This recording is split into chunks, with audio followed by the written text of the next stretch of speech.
আজকে আপনাদের এখানে আমাদের মথুয়া সম্প্রদায়ের মা বোন, হরিভক্তবৃন্দ, কৃষ্ণ ভক্তবৃন্দ, আমার মা বোনেরা, এখানে আমি একটা জিনিস মানতে পারি না, সেটা হচ্ছে যে সংখ্যালঘু সম্প্রদায়। আপনারা নিশ্চয়ই খেয়াল করেছেন আমাদের নেতা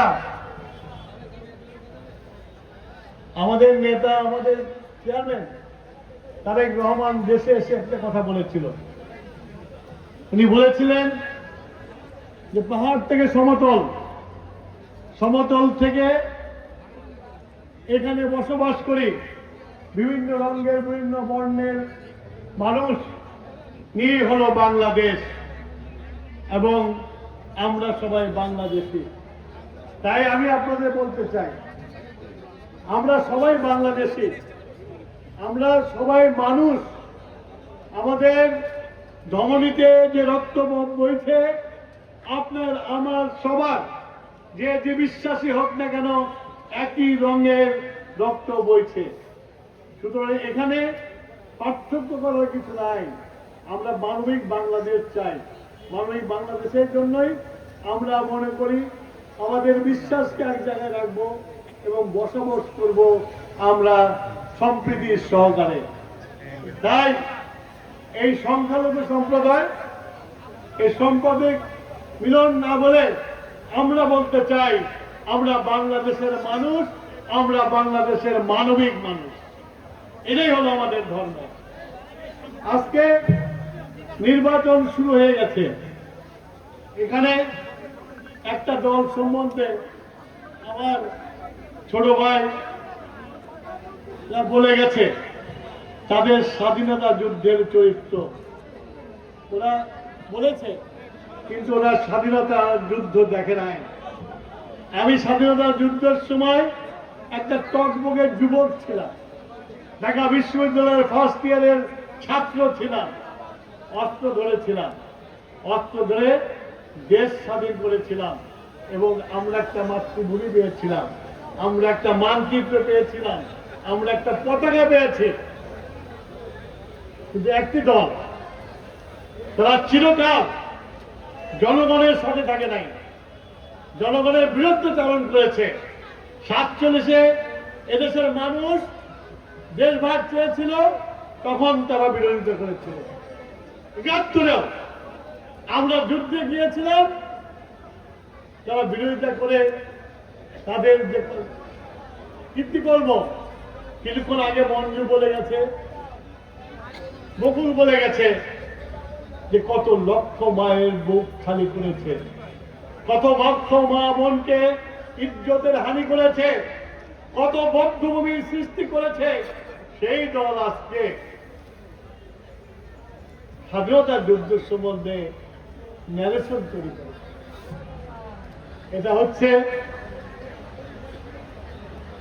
যে অন্যায় করে অন্যায় ঢাকার চেষ্টা। আমি কিছুক্ষণ আগে একটা ফেসবুকে একটা স্ট্যাটাস দেখলাম, সেখানে ওই দলের সেক্রেটারি আপনাদের এখানে আমাদের দেওয়া সিট থেকে এমপি হয়েছিল, উনি বলেছেন যে আমরা যখন মুক্তিযুদ্ধ হয়েছে তখন আমরা ছোট ছিলাম, তবে আমাদের পূর্বপুরুষরা বিরোধিতা করেছিল, কেননা এখানে ভারত পাকিস্তানের মধ্যে বিরোধ লাগিয়ে দিয়ে আমাদের ক্ষতি করতে চেয়েছিল, আমাদের যেন ক্ষতি না হয় সেই জন্য বিরোধিতা করেছিলাম। কিন্তু অধ্যাপক সাহেবকে বলতে চাই, আপনারা বাঙালি জাতিকে, বাংলাদেশের মানুষকে অত বোকা মনে করেন না। বাংলাদেশের মানুষের স্বাধীনতা যুদ্ধ করে শহীদ প্রেসিডেন্ট জিয়াউর রহমানের আহ্বানে যুদ্ধে নেমে বাংলাদেশের মানুষ ভুল করে নাই। তাই পাকিস্তান থেকে আমাদের অর্থনীতি আজকে অনেক মজবুত। পাকিস্তান তো ভিক্ষা করে, এইটা হলো পাকিস্তানের সাথে আমাদের তফাৎ। কিন্তু আপনারা 5ই আগস্টের পরে 24-এর বিপ্লব ও 24-এর যুদ্ধ বলে আপনারা 71-কে ভুলাতে চান। কেননা আপনাদের মনে একটা ক্ষত আছে, আপনি অন্যায় করেছিলেন 71-এ, সেই 71-কে ভুলিয়ে দেওয়ার জন্য বাঙালিকে এই 24 দেখিয়ে আপনারা 42-এর বিপ্লব বলে আপনারা ভুলাতে পারবেন না। 71-এর যুদ্ধ ছিল পতাকার যুদ্ধ, 71-এর যুদ্ধ ছিল একটি মানচিত্রে, 71-এর চিত্র ছিল একটি পতাকা, 71-এর যুদ্ধ ছিল আমাদের স্বাধিকারের। সেই যুদ্ধের নেতৃত্ব দিয়েছিল জিয়াউর রহমান। বিএনপি সেই জিয়াউর রহমানের দল, মুক্তিযুদ্ধের সাথে আর যাই করুক বিএনপি কোনো কম্প্রোমাইজ করবে না।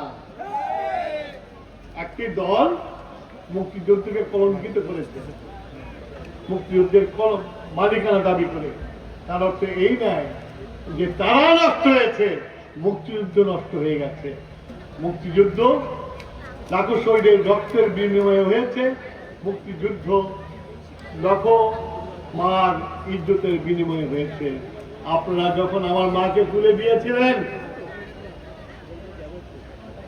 পাকিস্তানি সেনাবাহিনীর হাতে, আমার বোনকে তুলে দিয়েছে পাকিস্তানের সেনাবাহিনীর হাতে, আজকে আবার আপনারা তালিমি করে সেই মা বোনকে পথভ্রষ্ট করার চেষ্টা করছেন। আমি আমার মা বোনকে হুঁশিয়ার করে দিতে চাই, এদের ফাঁদে পা দিবেন না। এরা বর্ণ চোরা, ধর্মকে বিক্রি করে। যে ইসলামে বলা আছে, কোরআন শরীফের সূরাতে পরিষ্কার বলা আছে, ধর্ম নিয়ে বাড়াবাড়ি করো না, ধর্মকে নিজের স্বার্থে ব্যবহার করো না, তাতে অন্যায় হবে। তোমরা সেই ধর্মকে বিক্রি করছো আর বলছো আমরা যদি বলি আপনারা মুনাফিক, তাহলে ওনাদের গায়ে লাগে। আপনারা শুধু মুনাফিকই না, আপনারা তো জানেন মুনাফিক কামানের চেয়ে খারাপ। সুতরাং তারেক সাহেবের কথাটা বলছে, ওনাদের গায়ে জ্বালা লাগছে। কিছুক্ষণ আগে আমার এক সময় বলে গেল যে তারেক সাহেব পিএইচডি করে আসছে।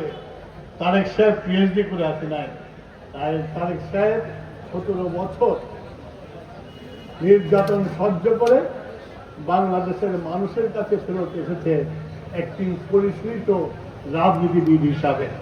আর আপনারা 17 বছর আওয়ামী লীগ হয়ে, আওয়ামী লীগের ভিতরে থেকে, আওয়ামী লীগের হয়ে বিএনপিকে মেরেছেন, জেলে পুরেছেন, হত্যা করেছেন।